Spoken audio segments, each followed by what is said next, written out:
tractors heading to central London, farmer protest. I was lamenting that it wasn't happening in the UK, but now it is. There you go. Now, it's obviously lamentable that it needs to happen, but just like with the Trump story, a bad situation has got a little bit better in this story. Scores of tractors are heading for Westminster as farmers protest against what they say is a lack of support for British food production.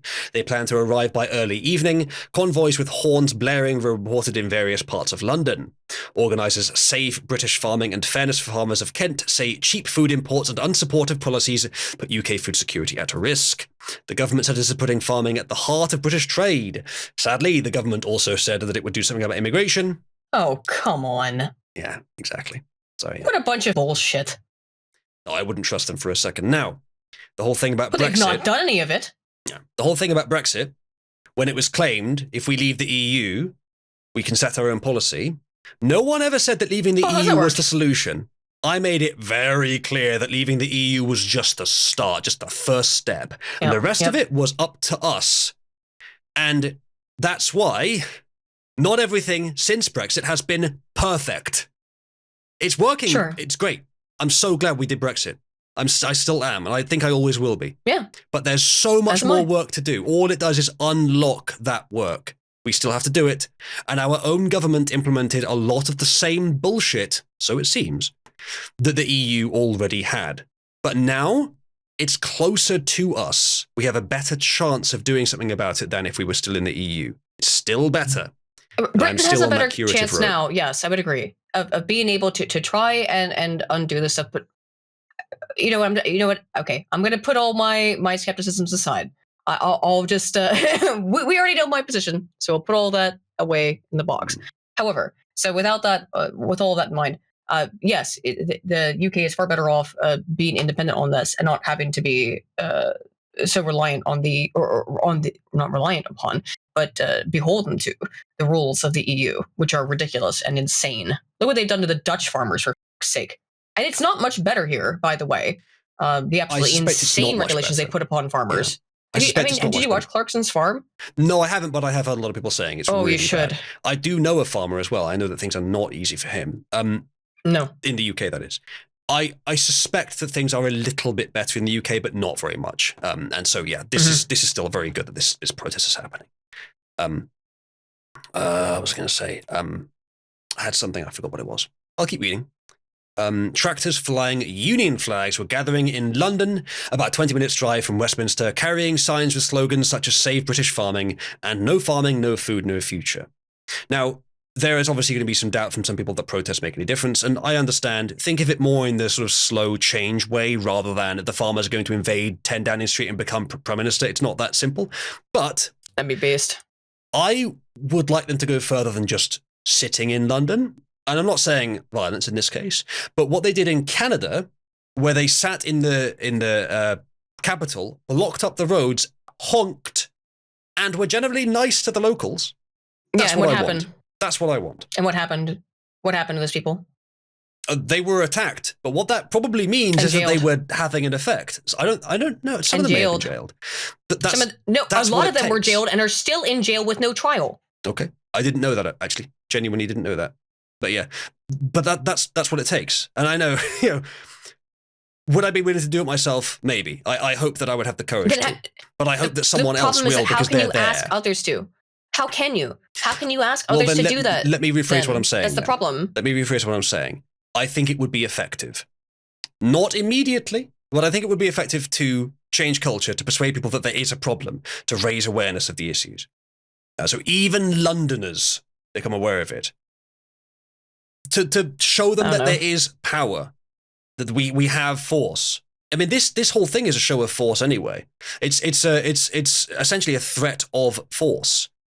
Very abstracted in a way that is peaceful, but it's exactly that. Violence is the ultimate authority. We're not at the point of applying violence yet. We're still at the point of implying it through multiple levels of abstraction. But these levels of abstraction are what we use to have a civilized society. So they're just going to arrest these people. They're going to arrest them. They're going to seize their property, which is exactly what they did with the Canadian truckers.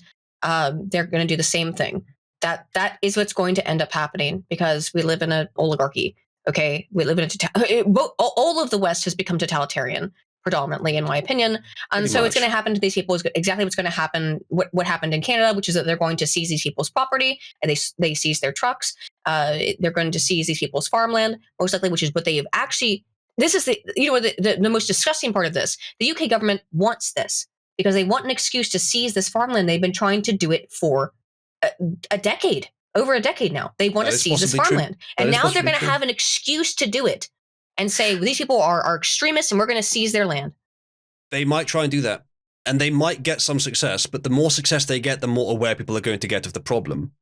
Especially if awareness is raised with truckers and with tractors as well. So yeah, I again... We've been over my issues about how that's going to work. I understand you have doubts. I think reasonable fears and fears for the well-being of these people. Yeah, no, that's fair. So I agree. I have reworded it.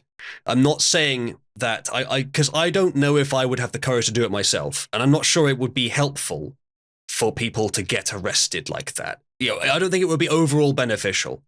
But I think it would be effective to do a stronger protest than merely being there with some signs. I don't know what to recommend because this is in the realm of activism. I'm more so focused on the realm of truth. But the activism is not my area of expertise.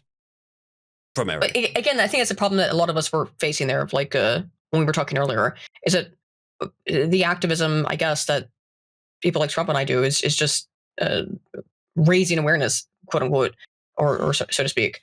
That's the best that we can do. If you're saying like we're not doing anything, well, that's what Scrump's doing way more than I am. But that's all that's the option, really. So well, I think I've already found pretty much what I'm supposed to do to help in the culture war, and my little part I think is useful. And the tractors going to the capital is, I think, also helpful in the same way. But I don't know what to advise in terms of actual measurable benefit versus loss for how far the protest should go. But I don't think it will be effective enough if it is merely you go there with some signs. Maybe I'm mistaken, because they are already blocking traffic, which is in itself awareness raising. And they're going to be blocking the traffic in London as well, which is the seat of power where these policies are flowing from. So that is directed. Yeah, Gary, activism and truth. Traffic's always blocked in London. That's true, but more so now. It's much worse now, and for reasons people are aware of. Quote, I'm a third-generation farmer. I'm here for my future. Ben Stickland, 21, from West Sussex, told BBC News. Quote, there are multiple nails being put into this coffin built around us. The protest comes as months of heated demonstrations in Europe, including blockades or angry farmers in Greece, Germany, Portugal, Poland, and France, demonstrating against European Union regulations and cheap imports. I do wonder, though, and this is something that we need to discuss. This is something that may be unpopular. Look at that Yorkie. Oh, yeah, dog. I'm not saying that this is true, but I'm saying that this is something that we need to consider. Are we transitioning into a world... Not Yorkie, Westie. Whoops. Where we don't have a full stack of everything a society needs per nation? We instead have some nations oriented towards the bottom of that stack, some nations oriented towards the middle, and some nations oriented towards the top of that stack. So say some nations produce luxuries, fine goods, some nations produce food, and some nations produce like vehicles and mechanical things. Sure, and Japan, that each specializes in that way. So that sure, Japan is a highly specialized country. Sure. In terms of their production. And Taiwan's even more specialized. So Yep. I'm not saying I like this model. It's a globalist model, but are we inexorably heading for that? Now, are our leaders pushing hard towards that deliberately, harder than they should? Yes. Yes, they are. But they're actively trying to kneecap the British farmer. That is unquestionably true. Yes, and they're doing it for their own rotten ends. In the Netherlands. But yes. Is that... If they were removed and weren't doing that anymore, and the free market was let to continue on its own, would we still be moving slowly in that same direction? Is that still the natural course of our future? No, I don't think it is. I mean, like, there's a certain element of it, but there will always be people who are going to want to be farmers who are going to want to, and they're going to want to be people, many people, by the way, and I know this from, you must know this too. I'm not from here, but I've lived here for 4 years. People who want to have local British produce, who want local British grown goods, right? It is something that people want. They don't want to have Chinese shit. Yeah. And there are many good reasons for that. Doesn't even matter if it's cheaper. But don't forget, I'm not just theorizing if the circumstances of now extrapolate onwards without changing. I'm theorizing about a society that changes in ways we have yet to even theorize. If we get to the point where the world is constructed like that, in that structure where all of the food that Europe eats comes from the food nations, doesn't have to be China, but the food nations, and it turns out that that actually works, that it's not shit quality, that by the pressures of international trade and whatnot, that can work. If that turns out to be the case, will you get as many people that want to be farmers anymore? Will you get as many people that care about fresh local produce when it costs 4, 5, 6, 10 times as much? I'm not saying I want this. What I would want is for each nation to be self-sufficient. That's what I want. Because when I say this hypotheticals, people always say that I'm advocating for it. No, I'm theorizing. What I want I'm not saying is that you for are. each, I know, but people in chat word.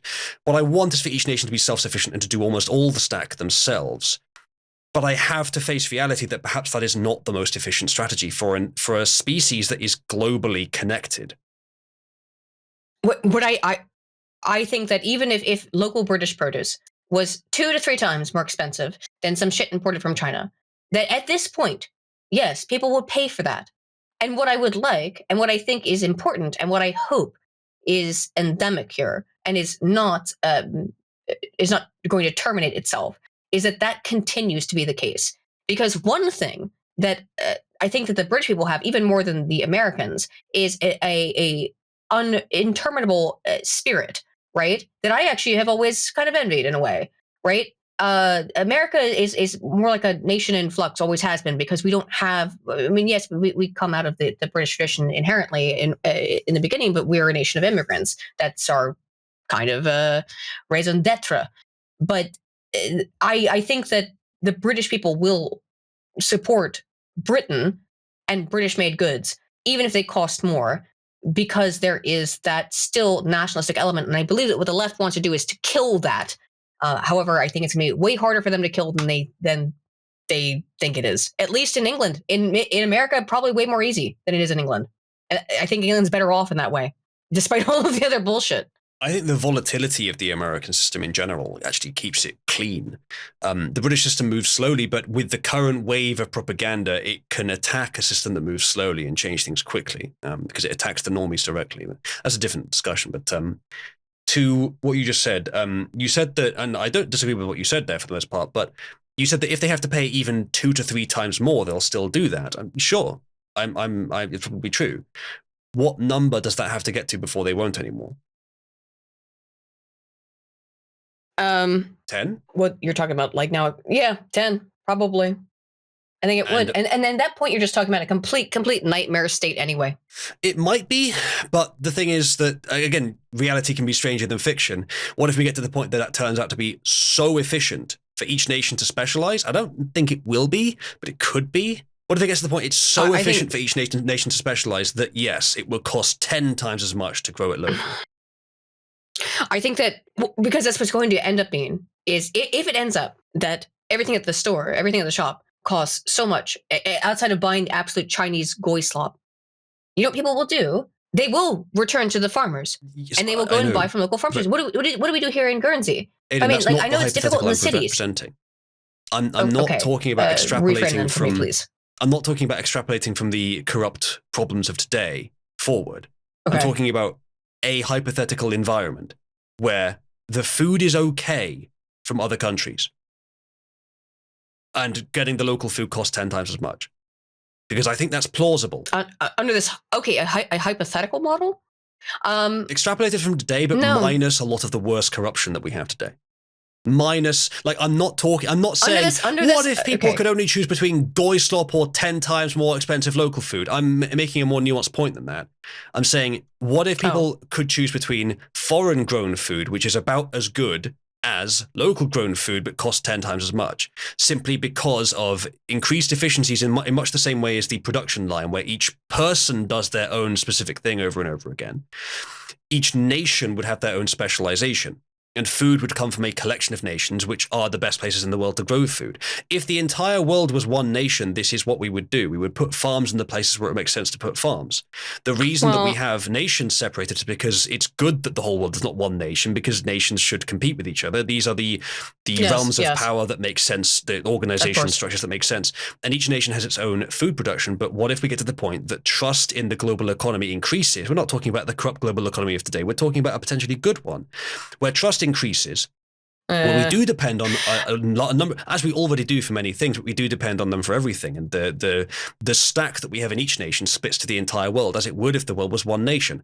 I'm not saying I want this, to re-clarify, because someone always gets that wrong. But I'm saying I think it's plausible that would be more efficient. Maybe 10 times more efficient. At some point, I think efficiency...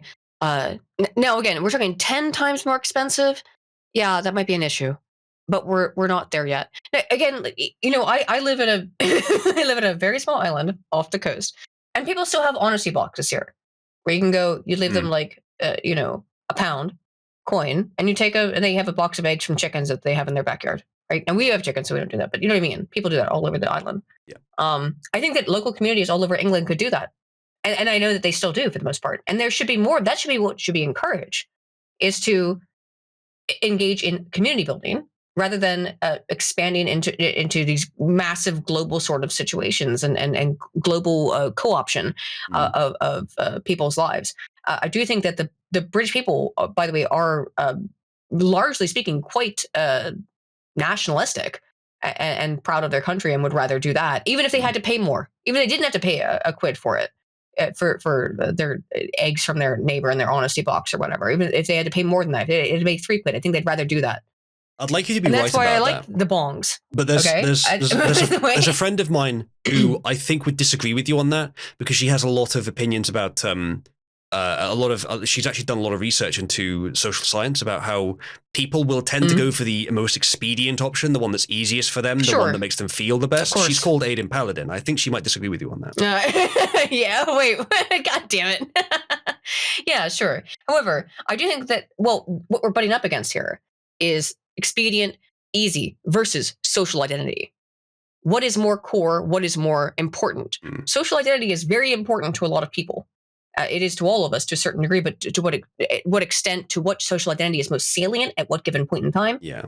And I think that that's important. John says, never smart to put all your dependency in one basket. Yeah, I agree. That's the main reason I don't want it to happen, because it's not smart to depend on other nations. However, it's not one basket.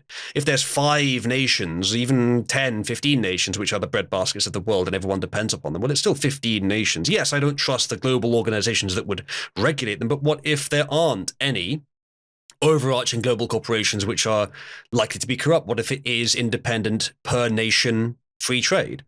It could be done, is all I'm saying. I don't think I want it to be. I don't think it would be better, but I think it could happen.